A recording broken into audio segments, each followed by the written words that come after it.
Tuwing nababanggit ang salitang pastor, ano ang pumapasok sa isip mo? Si pastor na makulit? Si pastor na paulit-ulit? Si pastor na lagi kang pinagagalitan? O kaya si pastor na nagmamahal? Alam mo ba na si pastor ay napapagod din?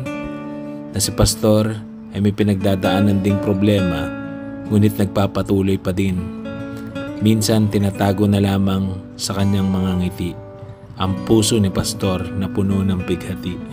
Kinakalimutan ng sarili para lamang sa iyo ay makapagsilbi. Si pastor na ang tanging kaligayahan ay ikaw ay lumago kahit na kaunti. Kaya sa susunod na makita mo si pastor, huwag mong taguan at iyong batiin. Yakapin mo ng mahigpit at pasalamatan sapagkat si pastor ay regalo ng Diyos sa buhay natin. Salamat po, pastor.